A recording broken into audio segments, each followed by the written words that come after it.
This podcast is for educational and entertainment purposes only.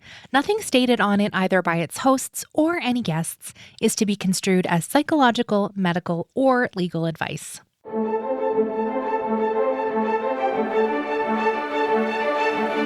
You are listening to Adoptees On, the podcast where adoptees discuss the adoption experience. I'm Haley Radke. Today's guest is Molly Gaudry, author of Fit Into Me, a novel, a memoir. This interview is one of the first ever Molly has given surrounding her adoptee identity.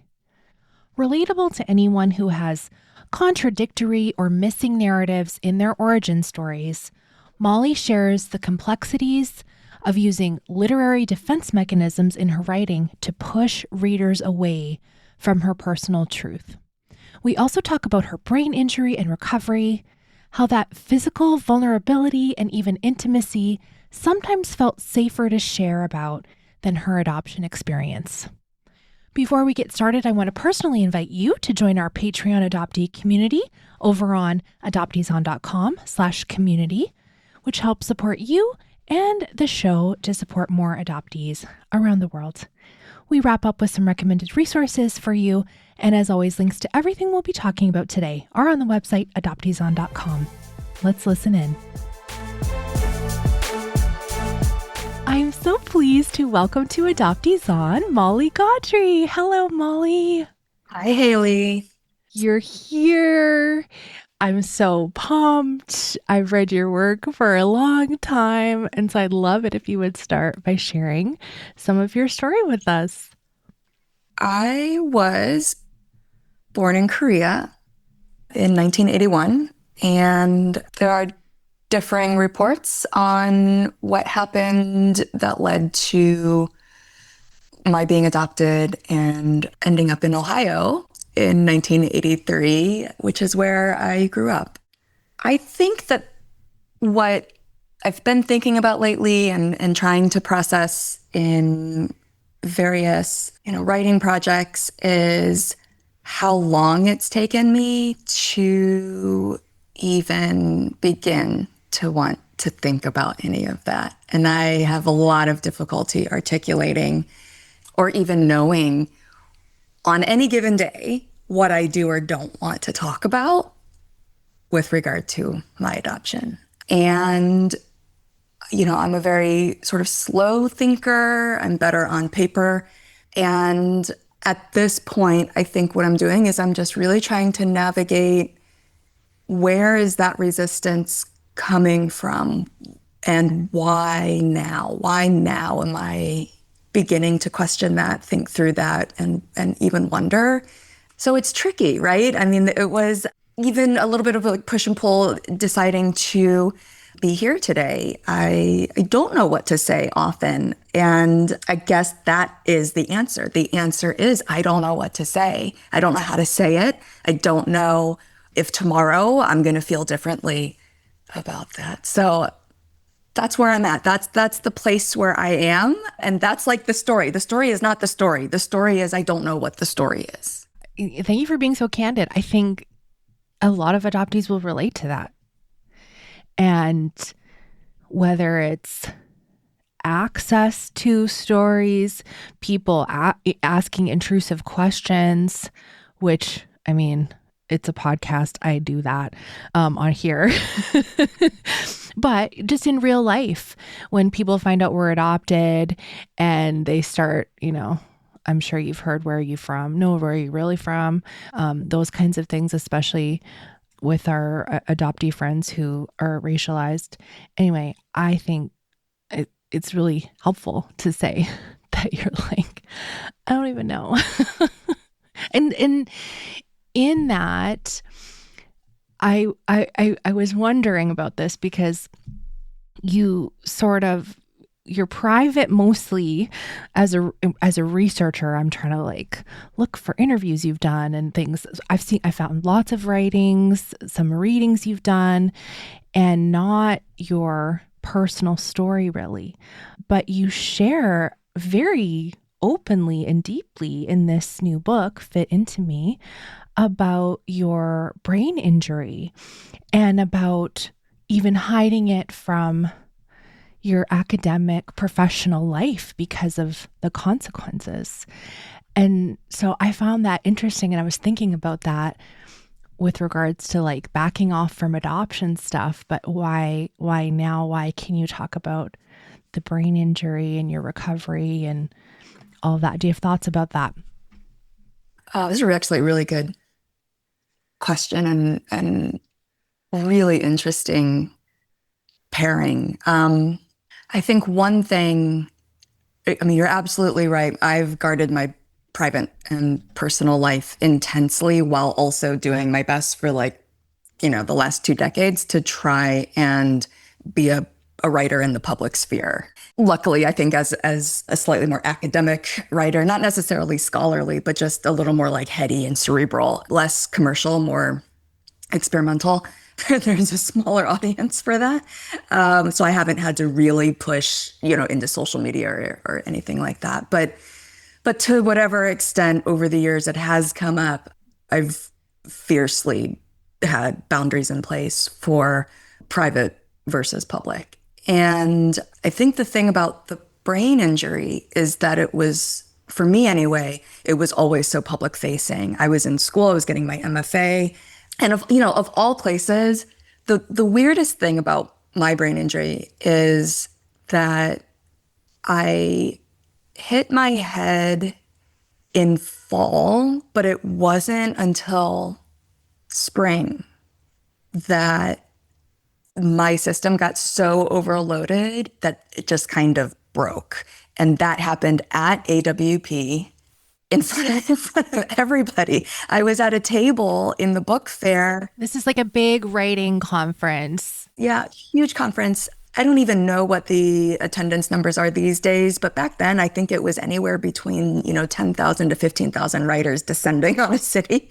And the book fair was, where hundreds of small presses showcased their titles.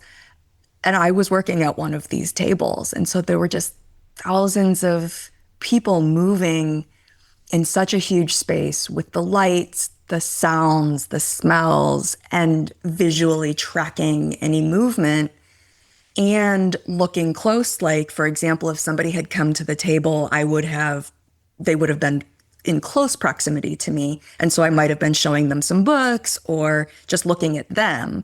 But then if something would have caught my eye, 20 rows away, that would be so much far looking. So the difficulty, I think, of toggling between close and far put a lot of strain on my system. And then again, with all of the sensory stuff. And so in my case, it was in the middle of the AWP book fair where I, blinked. And when I opened my eyes, everything was double vision. And as a result, sort of nauseatingly existing in the world in this moment where everything just came crashing down. I couldn't understand it. I definitely just thought something's wrong with my vision. And after AWP, so I kind of struggled through that for a couple of days, and then afterward started seeing different kinds of eye doctors. And that's when I learned, actually it took a while, but I didn't get a diagnosis for quite a while because my eyesight was fine. But vision is your brain, and it's how your brain processes what you see. So all of these eye doctors for a long time kept telling me, your eyesight's fine, like we cannot help you. But, at that point I had taken a sort of medical leave of absence from school. And for me, it felt so public facing. I had to ask friends to help me just to get through my days. Like, I remember breaking down in like a Walgreens or a CVS because I had this migraine and I was looking for Excedrin at the store. I was looking for Excedrin and there was none anywhere. And I was Googling, I was trying to think, where's the nearest Excedrin? And come to find out it had been discontinued.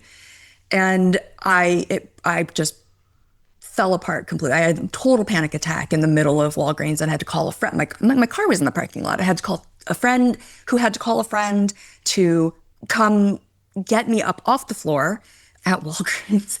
And one of them drove me home in her car and the other had to take my car. So for me, when I think about that time, it was so public. It was such a public facing event, even if nobody else really, so they're like, oh, Molly, she's having some vision problems. She's fine. She'll sort it out. It'll be okay. It's not that, you know what I mean? Like, even if other people's perception of it was quite different, for me, it felt very, very public. Especially perhaps because I'm so privately guarded. Do you ever think, God, if this happened when TikTok was so big, there'd be some video of me crying in the aisle and it would go viral? It's like, what's wrong with this poor lady? Like, Oh my goodness. Yeah. so why is that easier to talk about than any adoption stuff?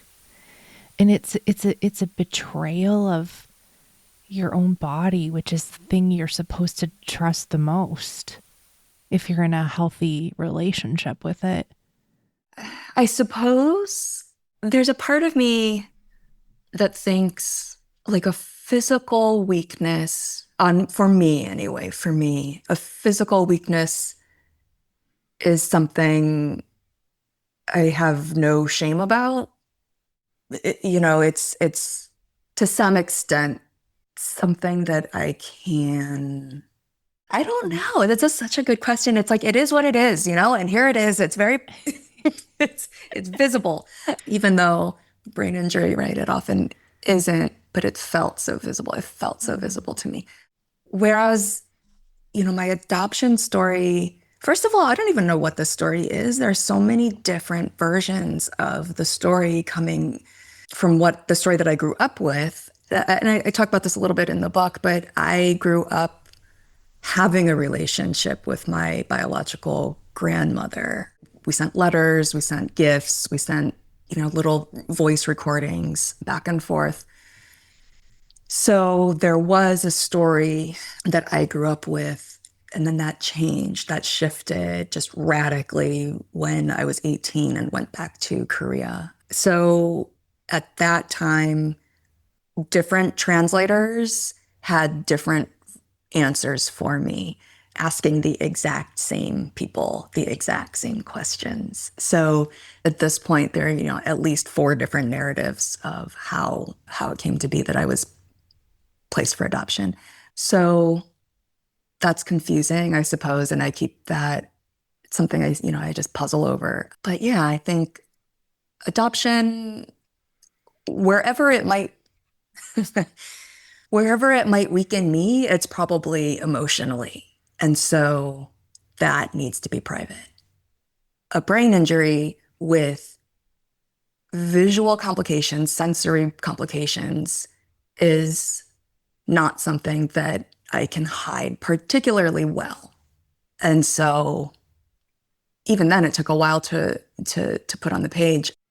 But it was easier. In some way, that physical weakness was easier for me to face, to confront, to try to process, try to force into some sort of a narrative, knowing that there is no easy narrative around that. There is no conclusion. There's no closure. It is what it is. And it continues to be. It's like it's work I'm able to do. But when it comes to the adoption story, I'm not there yet. If I will ever be, I don't know. Well, in the book, you do share sort of like these different versions of your time in Korea. And I thought it was so well done because I'm taking notes as an interviewer. Okay. I'm taking notes about what am I going to ask her about. And so I have all these notes and then it shifts and I'm like, oh my God. Well, I can't ask her about this because then she's going to think I didn't actually read it because it says it's different. And so then I take all these notes and then it shifts. And I'm like, oh my God. Which it felt so jarring in a good way as a reader. And I thought, wow, this is what adoption is. We don't know.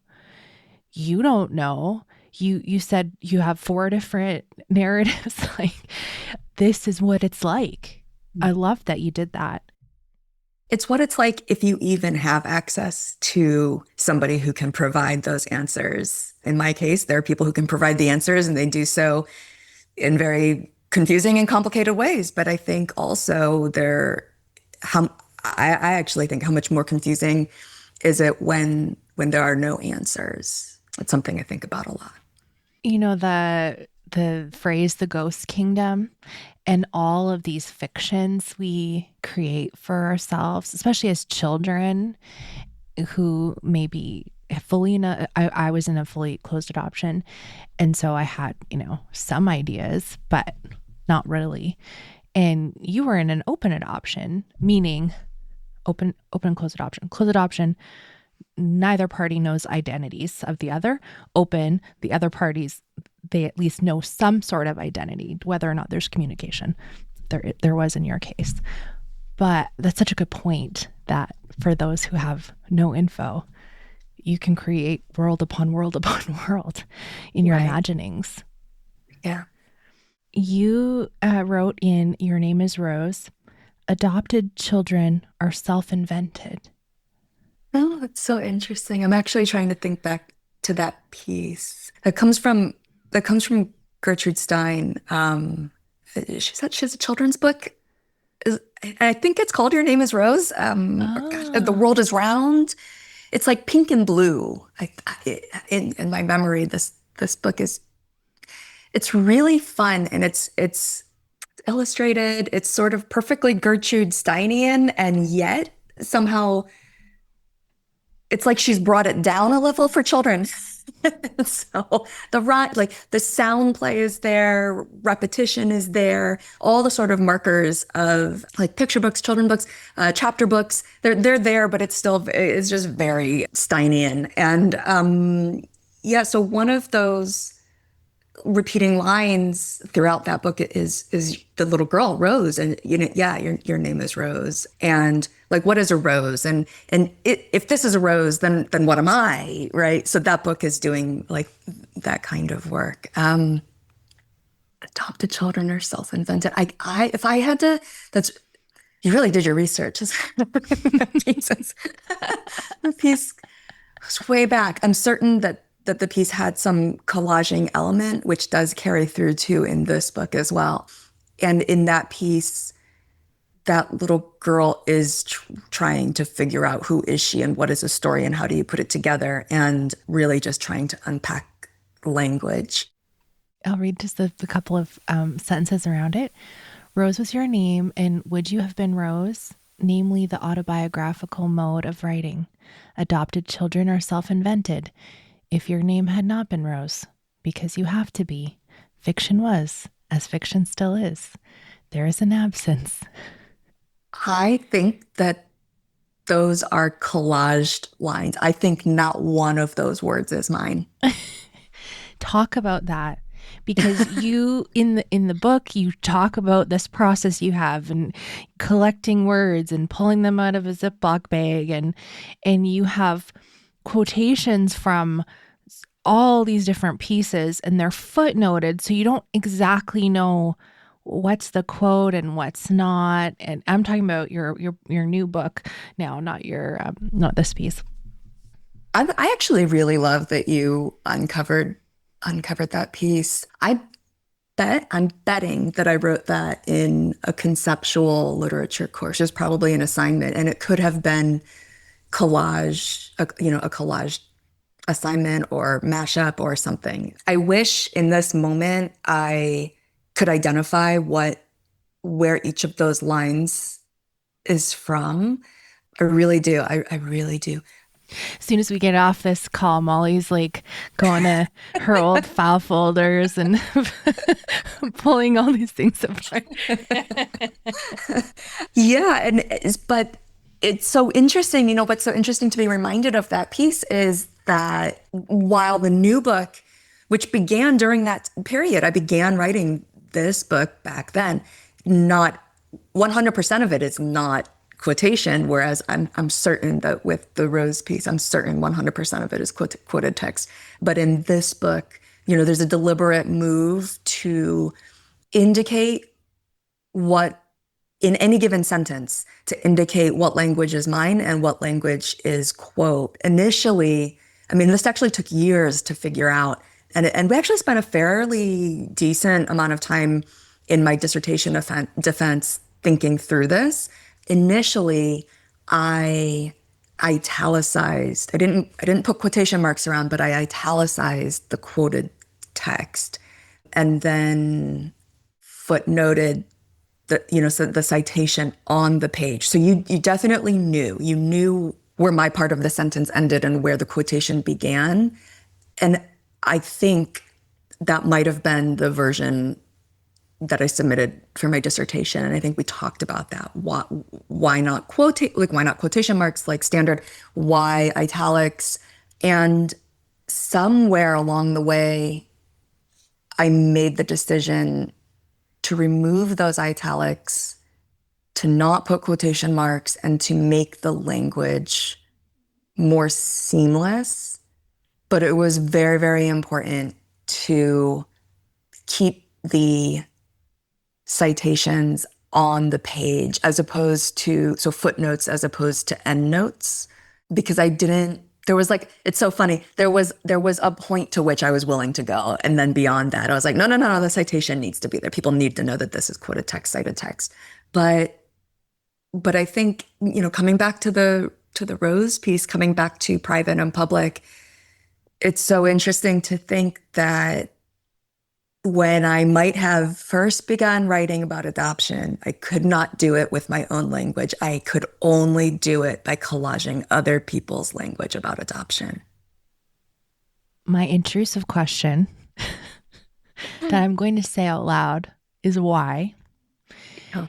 And you choose whether or not you want to answer it, and I'll keep going. It's funny too, right? Because I said that I'm fairly certain that piece came from conceptual lit.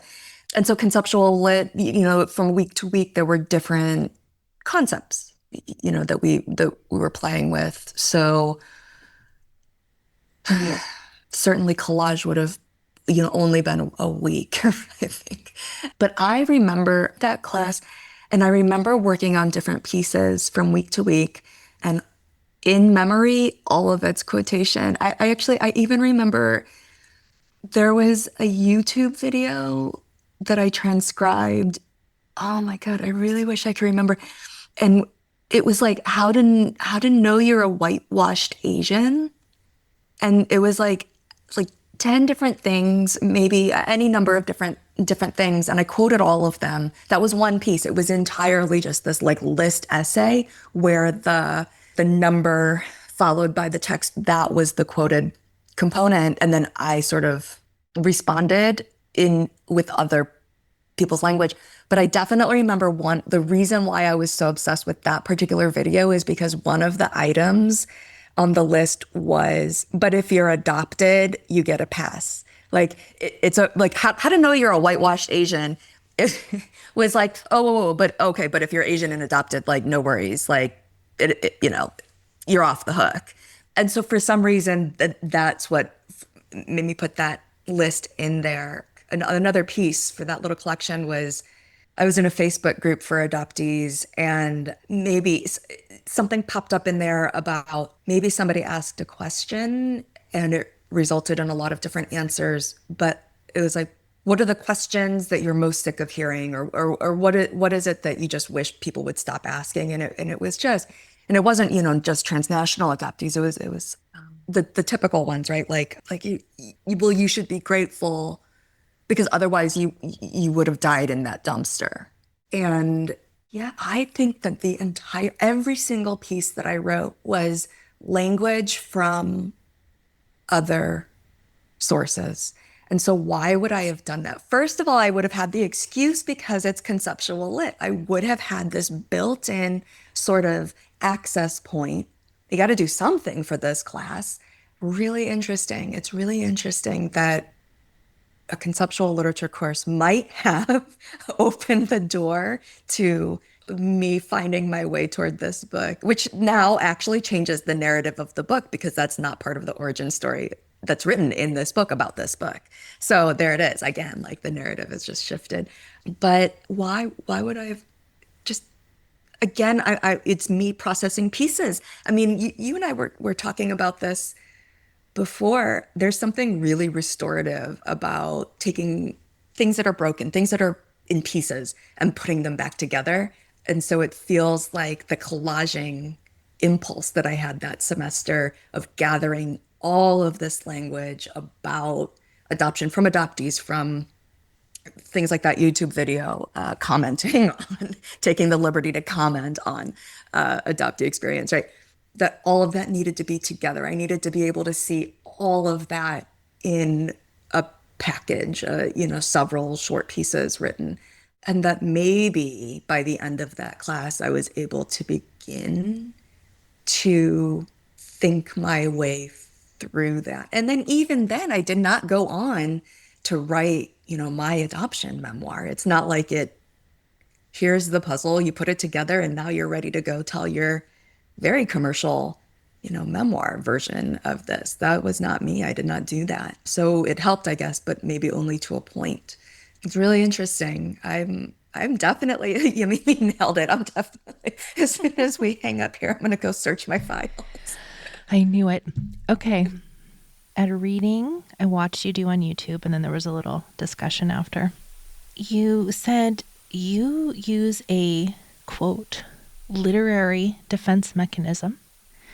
And then you allude to this. When I get close, I drop a quote and then I walk away. Which, as seasoned listeners may hear, Molly's continuing to do that with us in this conversation. Oh my goodness. Yeah, yeah. It's so interesting too, because for a long time, what's interesting, so I'm a cross-genre writer. I write across genres. I write in every genre. But at some point, so some of this book is about me being a PhD student at the University of Utah, which is one of the PhD programs in the country where experimentalism is, encouraged, and they really sort of push you to your limits on that. So there I could be, for the first time, actually, because in my MFA program, I was studying poetry and I was only reading poetry, only talking about poetry. And for me, like the workshop experience, because at the time I was writing novels in verse, I could only give one page, one poem for workshop.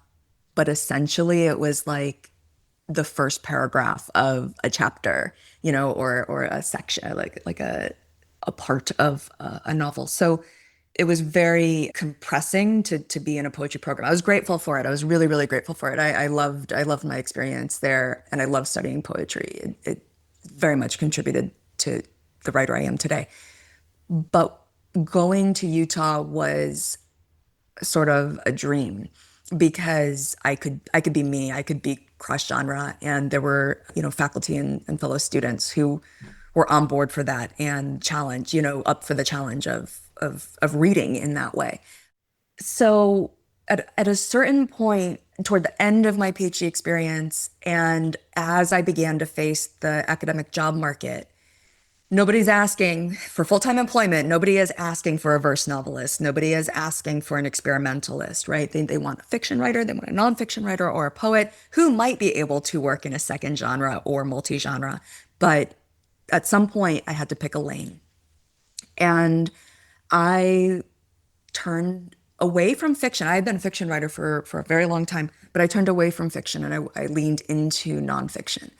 And I got really interested in white space. I got really interested in the lyric essay, which is, another hybrid form, gathering that sort of the lyric impulse from poetry, and then including narrative from essay, right? But the lyric essay makes use of white space, makes use of juxtaposition. And so the way that I was kind of theorizing, why am I interested in the lyric essay? It was because of those white spaces, of where the writer gets close to a subject, and for any reason, they don't know where to go from there. They don't know the answer. They don't know the rest of the story. It's just too painful, and they don't want to talk about it. That white space could be used as literary defense mechanism. You can back off. And, this has kind of become a joke at this point, but like often in like lyric essays of a certain era, like after white space. There's gonna be something sort of very intensely personal and then a white space and then like according to the Encyclopedia Britannica, blah, blah, blah. Or, according to Merriam, the definition of this word, the etymology of this word is blah, blah, blah. I mean, that is so clinical. It's so dry. It's so factual that to me, that completely read like defense mechanism. Like, oh, we got way too close there. Let me just back up a second. I'm not even willing at that point. That's maybe where I stole this from. I mean, really, it's a very common maneuver in lyric essay to drop that quote, that dictionary definition, that encyclopedia thing, and go clinical. It's very, very interesting. For a while, like I got very, very obsessed with that. So yes, for me, this book has been a long time in the making. And I started this book over 10 years ago. So it's really interesting to think about the convergence of a lot of that thinking that I was doing at the time and how my perception of the project, my perception of this book in its final version, in a way is removed from those early experiences. It's actually very interesting to think about. But yeah, I guess when I think about the book now in these terms, the entire thing is like deflection. The entire book is me saying, no, we are not talking about this. And the brain injury, I don't fully know why to revisit that earlier question, but the brain injury is like, but we can talk about that. I'll let you in on that. And in fact, when I was editing this book with Abby and Kathleen at Rose Medal, they pushed me farther. They actually asked me to fill in a lot more details about various of the quote unquote nonfiction parts of the book. And it was only in those brain injury sections where I really fleshed things out a lot. And that's the juxtaposition. It's like, we can talk about this. I'll tell you about this, but we're backing off in all of these other ways about everything else. I think you're more open-handed with infidelity confessions, intimate moments, the brain injury, all of those things than adoption. Yeah. And for a kept person, that's what I call them now, I think it's helpful. It's instructive in some way, because often that's, the most interesting thing in quotation marks that they would see about us. Mm-hmm. And so to look at me as all of these other things, like this is me as a person, but that's private. You don't get, I think that's very interesting. Boundaries. Boundaries. I got walls built up. Molly's next appearance, she is going to be instructing us on boundaries. No. Okay, let's go to another quote. I guess I'll read a paragraph if that's okay. Okay. From Fit Into Me. And this citation is fellow adoptee author Jeanette Winterson. So I'm not sure which section, but you'll know. Okay. Because a crucial part of our story is gone, and violently, like a bomb in the womb, the baby explodes into an unknown world that is only knowable through some kind of story. Of course, that is how we all live. It's the narrative of our lives, but adoption drops you into the story after it has started. It's like reading a book with the first few pages missing.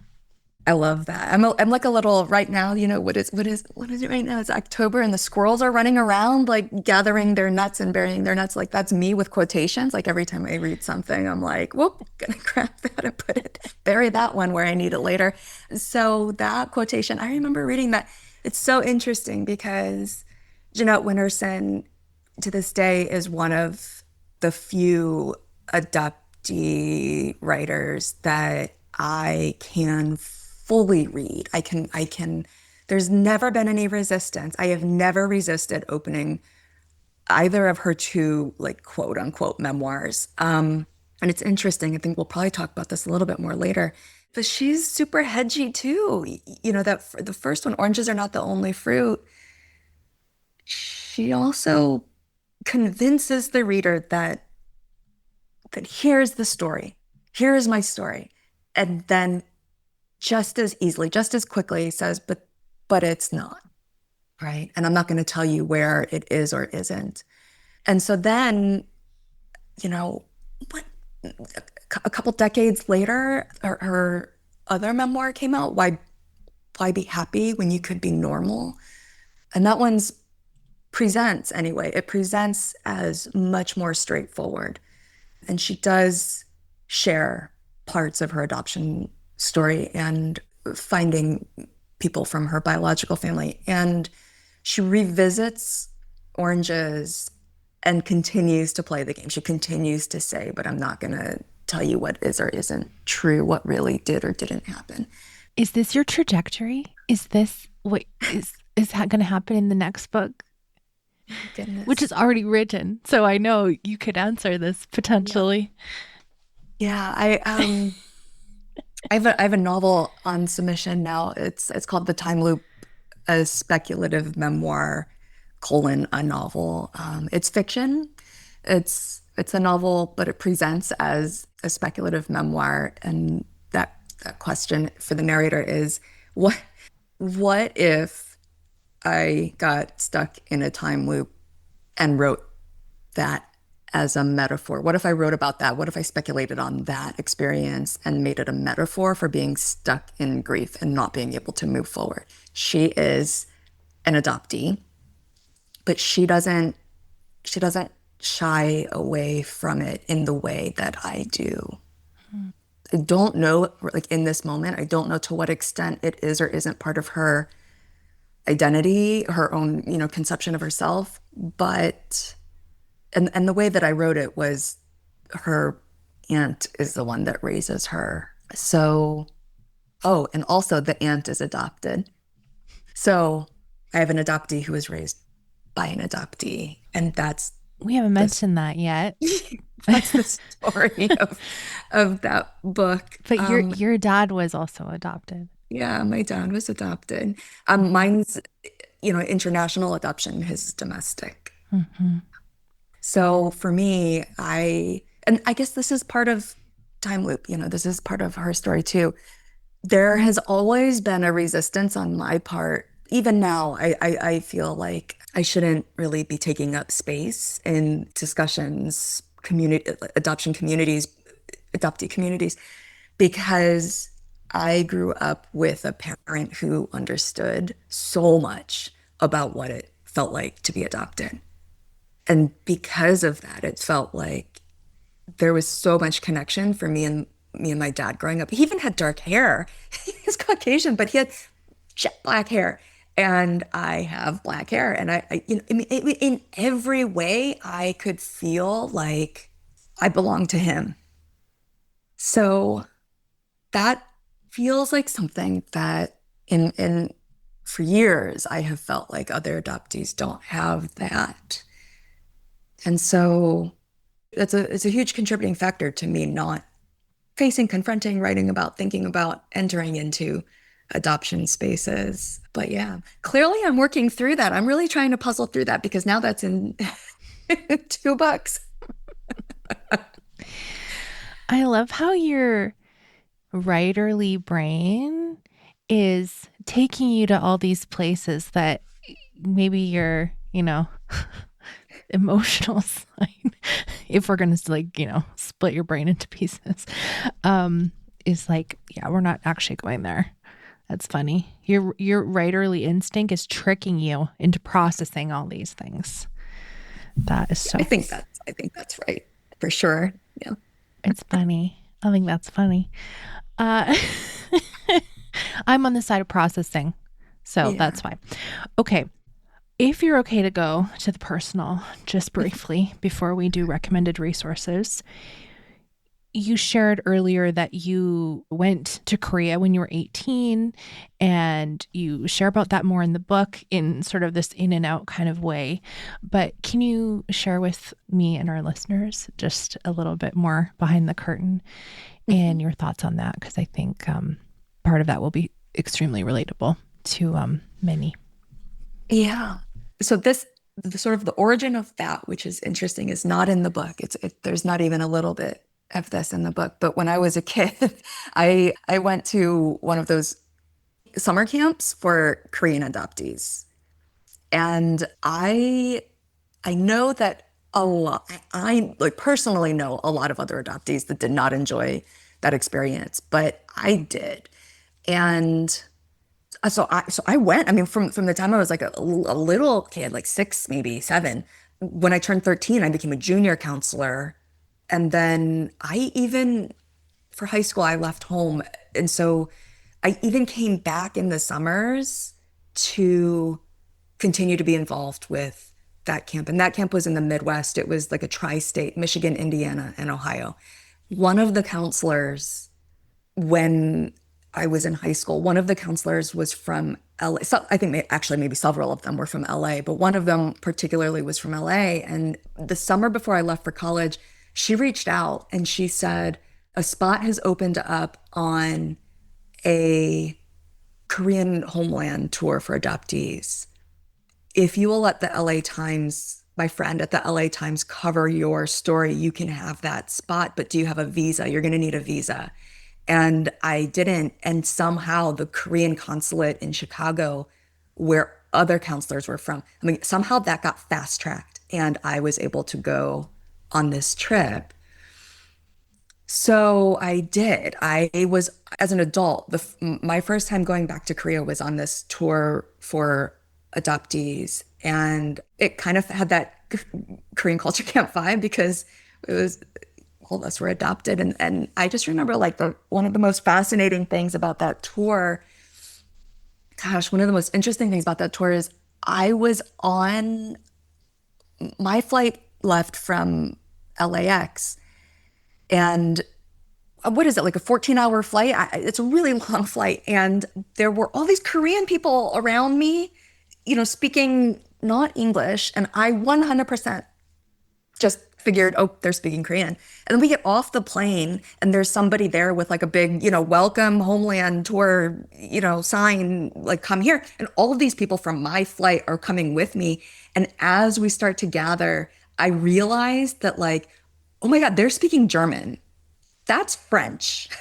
That is, I come to find out, Norwegian, Swedish, like people from Belgium, like, and that was just one tour. At that time, Korea was doing this week after week after week after week, multiple tours.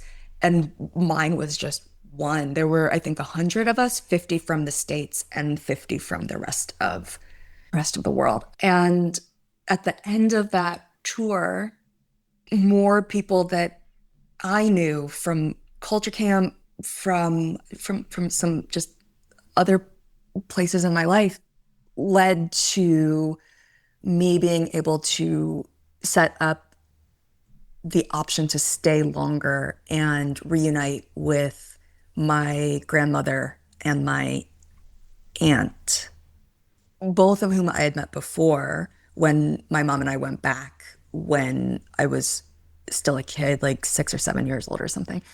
We went back, we met my grandmother, we met my aunt. But at 18, when I went back on this tour, that was an invitation that was open to me, was to be able to go meet them again. And so I did. I stayed longer. And when I met them, they said, your father wants to meet you. Can you come back? And I was like, what? So this is what we were talking about before, that the story had shifted for as long as I had grown up. There was, the reason I was given up for adoption is because my father dropped me off at his mother's house and vanished. Nobody had heard from him, seen him for all this time. And somewhere along the way, the story was that he was a roadie. He was just on the road all the time. And yeah, had no interest in being, a father. So at 18, I go back and these two women are like, your father wants to meet you. And I was just like, what? So I did. I did. And I'm 18. He is at the time married and had 2 children. And those 2 children were a lot younger. I think like 6 and 9. So easily, a decade. He started his family a decade after I had come along. So I stayed there with them for a while that summer. And then I was invited to go back the following summer. And so this is what's in the book. I went back the following summer, and somehow my stepmother's kindness and her open arm welcome and her willingness to integrate me into her family, what I regard to be, kind of her family, her children. I hit the brakes hard. I mean, like hard, hard. I hit the brakes. I like booked a flight back to the States and basically promptly forgot about that 4 years. I was a mess in college. It was just a disaster. And I can, with clarity say now that I was a disaster because I didn't know what to do with any of that. So somehow her saying to me, I accept you. You are one of us. Anytime, we're here for you. And the specifics are in the book, but her saying that, I mean, I could not. I don't know why I couldn't handle that. I still don't know why, really. So there are no answers about the book doesn't offer any answers about why I did that. But I left Korea. I've never gone back. I've had no communication with anybody over there. I mean, I just complete 180. I have regrets about that. I regret, not the adults, but I regret popping up for 2 summers in the lives of these 2 children and then just vanishing. And I think some of that regret comes through in this book. But I kind of, I do wish I hadn't done that. I really wish I hadn't done that. Adults, fine, but not, I just really have not come to a place where I can forgive myself yet for having 2 kids out there. Who was that? Who is that came here? And then where did she go? That feels in some way, not exactly the same, but in some way, that kind of experience about family and vanishing, no answers, being gone, like in some way, that's me doing to them what has been done to all of us. So I don't know how to deal with that. Thank you for sharing that.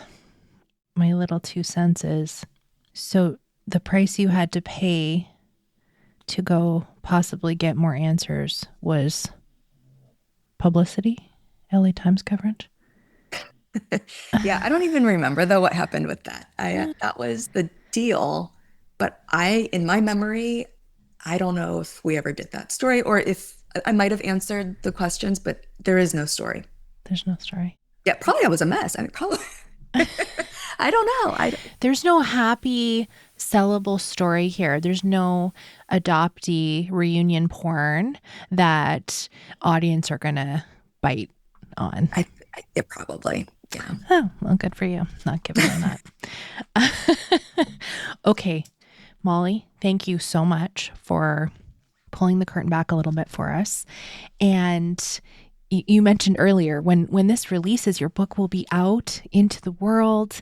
Fit Into Me, a novel, a memoir. I love that you're a hybrid genre author, and this is experimental. And my favorite thing that you do in the book is you hint at these little things, and the payoffs are so big when they come. Like, I remember I gasped at one. Like, I won't say any of them. No spoilers here. But I was like, oh my gosh, she knows what she's doing, manipulating me. And I loved it. And of course, this contains a novella within, which is, I'll say, part 3 to your other books, We Take Me Apart and Desire a Haunting. And I just found that so intriguing how you wove those all through. So I hope folks will give it a read. Thank you so much. Yeah. Is there more to say about it that you want to let people know that I have maybe perhaps missed? I guess what I'll say is, echoes a lot of what we've talked about here. I have a very complicated relationship with this book. I want it to be in the world, and yet I wonder what might happen as a result. I've gone from sort of loving this book to hating this book and enjoying the process of revisiting the book through edits and really hating it. But I guess, it's so funny. I was just going to say something. I was going to say something like, well, if it doesn't suck a little bit, then it's probably not worth it. But I actually remember another writer, Renee Gladman. I had said something like that to her, and she was like, "That's not right." No, she was like, "No, where did that come from?" Like she's like, "No, actually, things don't have to suck for things to, for you to accept it." So, anyway, yeah, I have very complicated feelings about the book. I want it to be in the world, but I'm protective of it. So we'll see what happens. I'm going to tell you my favorite line from it because I just recently had a conversation with fellow adoptee and therapist, Mirella Stoyanova, and she gave me this insight, well, all of us, and I was like, it's one of those things where you're thinking about it for days and days and days, and every time I try to explain it, people are like, I don't know what you're talking about. And you talk about this. You say orphans are a tangible reflection of the fear of abandonment that all humans experience. And that's exactly what she was trying to tell me. And I'm like, yeah, like exactly. So although I sort of joked around with you about this and we seriously talked about this, there is a lot of adoption in this book. And I think there's a lot of very insightful and relatable things that folks will get from this. Molly, what do you want to recommend to us? So actually, Haley, I'll tell you, that's a quote. No, it's not. That quote is from Molly Gaudry, PhD. Sure. Okay. So we've got Melanie Kimball. Yeah. Okay. Yeah, Thanks, Melanie. Thanks, Molly, for digging up Melanie's words. Yeah, but I think that's right. Your experience with that quote is my experience with these quotes and why they're here. They say what I can't say. Something makes sense, something clicks, something is, helpful in some way. And so it made its way into the book. So my recommendation actually is another book. It's Tracy O'Neill's Woman of Interest, a memoir. And I read it, only fairly recently, but I really loved it. I was, like I said before, I resist certain books about adoption, and I'm not entirely sure why. But what I do know is that Tracy's book, like Jeanette Winterson's, right?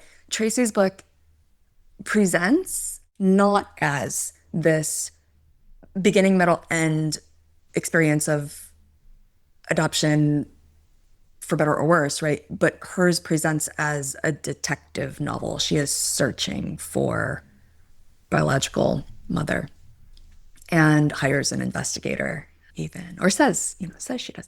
So because I was able to read it for the genre play, for the hybridity, for the experiment, and the way that, my conception of any memoir, how this plays with that, I was easily able to turn the pages. I was easily able to read her adoption story. And not only that, but like my story, she's also got lots of different narratives of what had been told to her. So yeah, I was really just sort of able to read this book. And I wish I could articulate why or where this resistance comes from. But yeah, Jeanette Winterson and Tracy O'Neill are authors that I was able to read and have done a lot of good work for me in terms of making progress on this journey. Thank you. I read Tracy's book before it came out. I got an advance reader's copy. And I was like, this is so different. Like I love when there's new, like, which is, it's probably so up your alley. It's so up your alley. I totally get that. Thank you. Thank you for bringing that recommendation to us. What a delight to get to meet you, Molly. It's such a pleasure to talk with you. And where can folks connect with you online and find Fit Into Me? Haley, it's been a real pleasure to be here. I really appreciate, your time and attention and most of all, your care. So the book is available for purchase on the Rose Metal Press website. Should be available on all the usual book buying places as well, but I would encourage folks to buy direct from the publishers themselves. And then more information and contact page is available on my website, mollygaudry.com. Perfect. We will link to both of those places in the show notes for folks. Thanks so much, Molly. Okay, great. Thanks, Haley. I love it when people can be really honest about what they don't know and what they haven't processed yet and choose not to share yet. I think that's really healthy. And I don't know if we always model it super well. I feel like I'm pretty open book and I've done a lot of work around most of the things that I share. And I know people process things at such different timelines. When I was talking with Molly, I was thinking it must be so difficult to write something, 5 years ago, 10 years ago, before it sees the light of day, see the public. I'm often working on these shows a couple months ahead, and I'll have a great interview like this one and be like, oh my gosh, I want to release it right away. And it's only like a few months to wait. And so I'm curious about that, like you take this time to process and write, and that takes a really long time. Then it's finally ready to see the world, and there's still a long time to wait. I don't know. I don't know if I could do that. It's probably good for us. It's probably good for us to wait. Anyway, I hope that you check out Molly's work. It's very different, and I love it. It's so unique, and it really takes you to places that you may not have explored before. And maybe that if you're creative, it can give you some permissions to, push the reader away sometimes or pull you in closer, but for these topics instead of these. It's very cool. Anyway, thank you so much for listening. I am working on my brand new project called On Adoption. I would love for you to check it out. We are fundraising through Adoptees for Family Preservation, and every dollar is accounted for and is being used wisely to make just a very high quality show that I think will help to change folks' minds about the impact adoption really has, and to really reveal a lot of what's happening in the adoption industry today. So I'd love for you to join. You can check out links in the show notes to support that project. Thank you so much for listening. Let's talk again soon.